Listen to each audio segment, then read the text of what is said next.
In situations, that might be a good idea, so you can capture that kind of complexity. So we do want to be able to learn from accumulated human wisdom that looks like it's symbolic, but I think we'll do it with a connection system. But again, I think the connection systems should develop a sense of hierarchy and not just be one big, massive neural net. So I understand how we want to, use the neocortex to extract useful stuff and commercialize that. But I'm wondering how, our middle brain and the organs that are below the neocortex will be useful for, turning that into what you want to do. So. Well, the cerebellum is an interesting case in point. It actually has more neurons than the neocortex, and it's used to govern most of our behavior. Some things, if you write a signature, that's actually controlled by the cerebellum. So a simple sequence is stored in the cerebellum, but there's not any reasoning to it. It's basically a script. And most of our movement now has actually been migrated from the cerebellum to the neocortex. Cerebellum is still there. Some people's entire cerebellum is destroyed through disease. They still function fairly normally. Their movement might be a little erratic because our movement is largely controlled by the neocortex, but some of the subtlety is a kind of pre-programmed script, and so they'll look a little clumsy, but they actually function okay.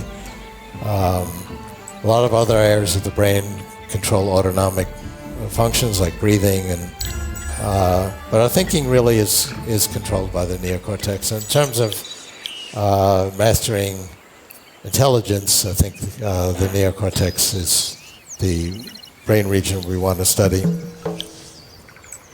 I'm curious what you think might happen after the singularity is reached in terms of this exponential growth of information.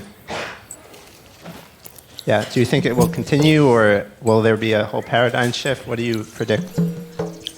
Well, in the singularities near, I talk about the atomic limits. Based on molecular computing as we understand it, and it can actually go well past 2045 and actually go to trillions of times greater computational capacity than we have today. So I don't see that stopping anytime soon, and will go way beyond what we can imagine. And it becomes an interesting discussion what the impact on human civilization will be. So to take a maybe slightly more mundane issue that comes up is, it's going to eliminate most jobs or all jobs. The point I make is it's not the first time in human history we've done that. how many jobs circa 1900 exist today. And that was the feeling of the Luddites, which was an actual society that formed in 1800 after the automation of the textile industry in England. They looked at all these jobs going away and felt, oh, employment's going to be just limited to an elite.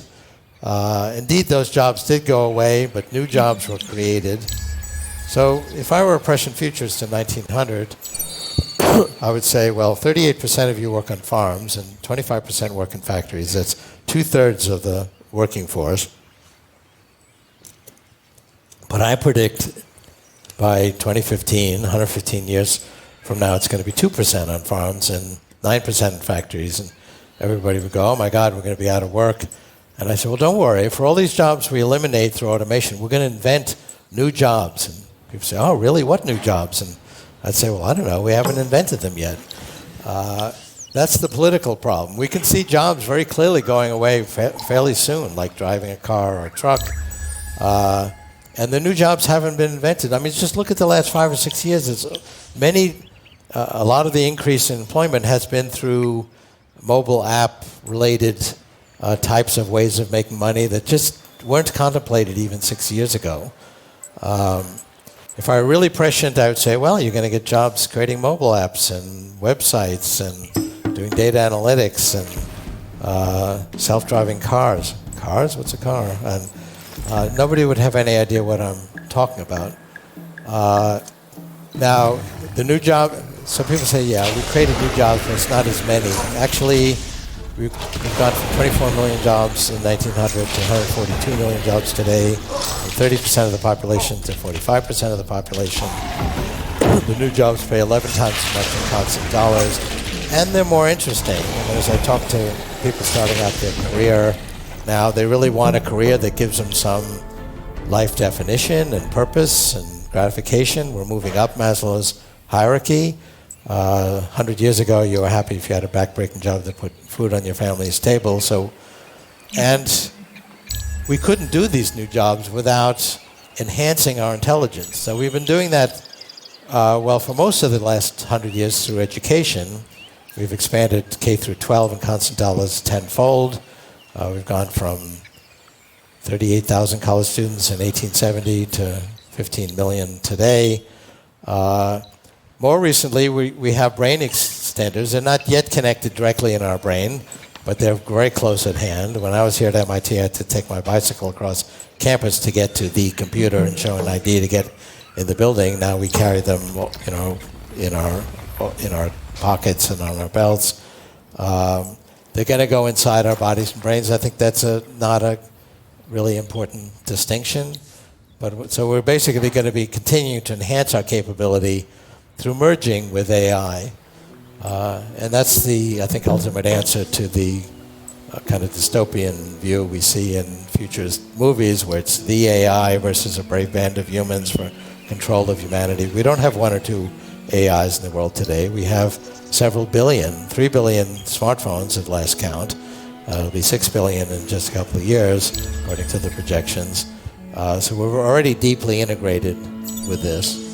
And I think that's going to continue. And it's going to continue to do things which you can't even imagine today, just as we are doing today things we couldn't imagine, even 20 years ago.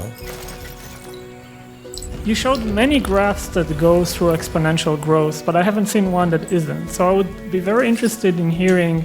You haven't seen one that, what? That is not exponential. So tell me about regions that you've investigated that have not seen exponential growth, and why do you think that's the case? Well, price, performance, and capacity of information technology invariably follows an exponential. When it impacts human society, it can be linear. So, for example, the growth of democracy has been linear, but still pretty steady. You could count the number of democracies on the fingers of one hand a century ago. 2 centuries ago, you could count the number of democracies in the world on the fingers of one finger. Now there are dozens of them, and it's become kind of a consensus that that's how we should be governed. So, I attribute all this to the growth in information technology, communication in particular for progression of social and cultural institutions. But information technology, because it ultimately depends on a vanishingly small energy and material requirement, grows exponentially and will for a long time. There was recently a criticism that, well, chess scores it's actually a remarkably straight linear progression. So humans, I think it's like 2,800, and it just soared past that in 1997 with Deep Blue, and it's kept going. And a remarkably straight and saying, well, this is linear, not exponential. But the chess score is a logarithmic measurement. So it really is exponential progression. So philosophers like to think a lot about the meaning of things, especially in the 20th century. So, for instance, Martin Heidegger gave a couple of speeches and lectures on the relationship of human society to technology. And he particularly distinguished between the mode of thinking which is calculating thinking and a mode of thinking which is reflective thinking or meditative thinking. And he posed this question, what is the meaning and purpose of technological development? And he couldn't find an answer. He recommended to remain open to what he called he called this an openness to the mystery. I wonder whether you have any thoughts on this. Is there a meaning or purpose to technological development, and is there a way for us humans to access that meaning? Well, we started using technology to shore up weaknesses in our own capabilities. So physically, I mean, who here could build this building? So we've leveraged the power of our muscles with machines. And we're in fact very bad at doing things that, the simplest computers can do, like factor numbers or even just multiply to 8-digit numbers.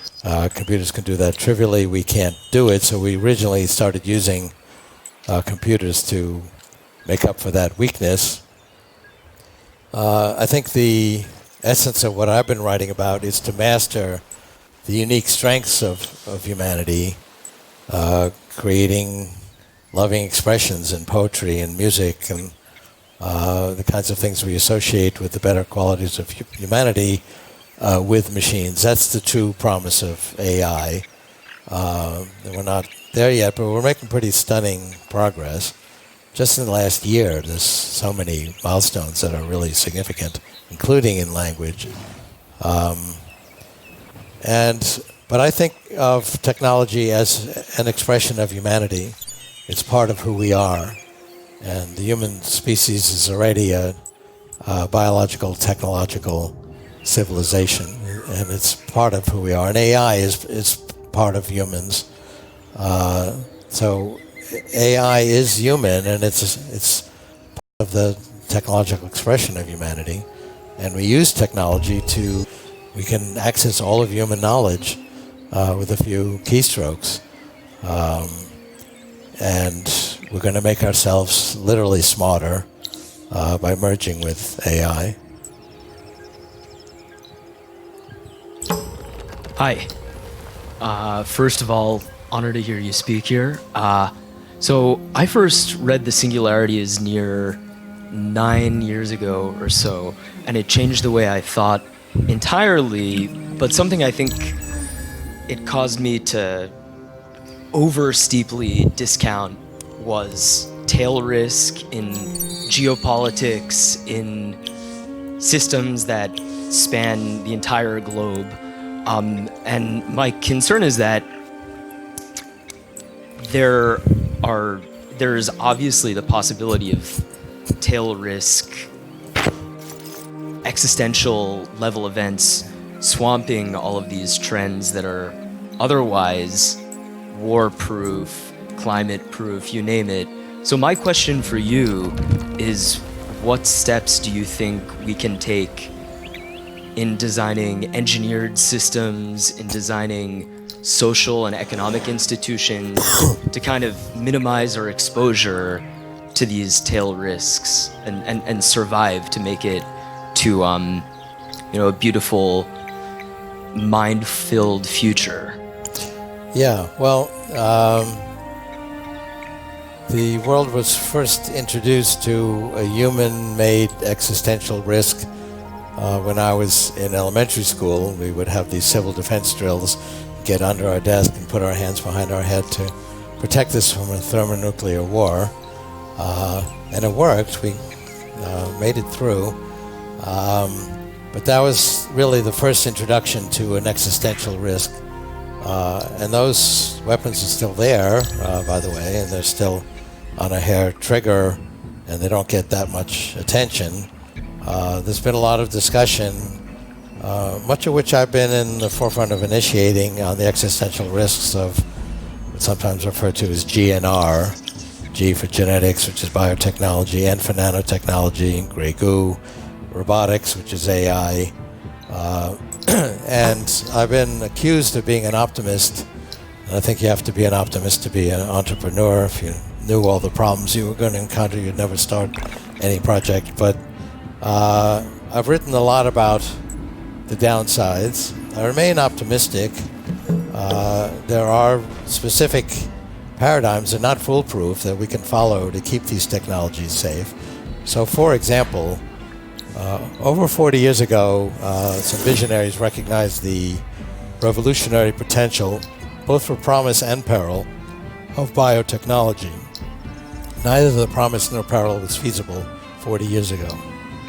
But they had a conference at the Asilomar Conference Center in California to develop both professional ethics and strategies to keep biotechnology safe.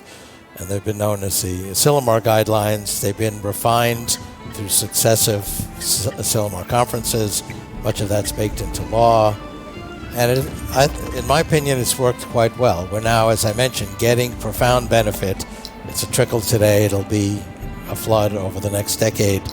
And the number of people who have been harmed, either through intentional or accidental abuse of biotechnology, so far is zero. Actually, I take that back. There was one boy who died in gene therapy trials about 12 years ago, and there was congressional hearings, and they canceled all research for gene therapy for a number of years. You could do an interesting master's thesis and demonstrate that technology keeps getting more sophisticated. CRISPR's a great opportunity. There's hundreds of trials of CRISPR technologies to overcome disease, but it could be abused. You can easily describe scenarios, so we have to keep reinventing it. January, we had our first Asilomar conference on AI ethics, and so I think this is a good paradigm. It's not foolproof.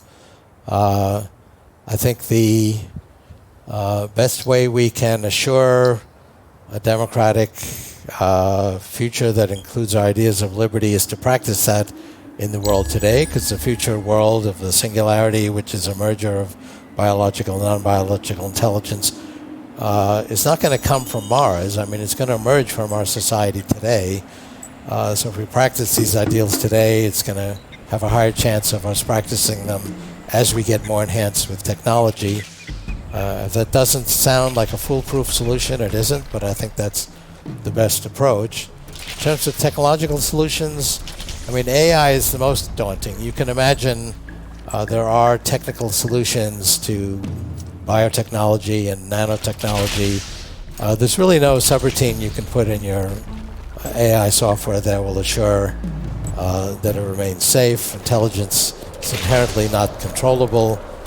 There's some AI that's much smarter than you that's out for your destruction. The best way to deal with that is not to get in that situation in the first place. If you are in that situation, find some AI that will be on your side. But basically, it's going to, I believe we have been headed through technology to a better reality. I go around the world and people really think things are getting worse. And I think that's because our information about what's wrong with the world is getting exponentially better. I say, oh, this is the most peaceful time in human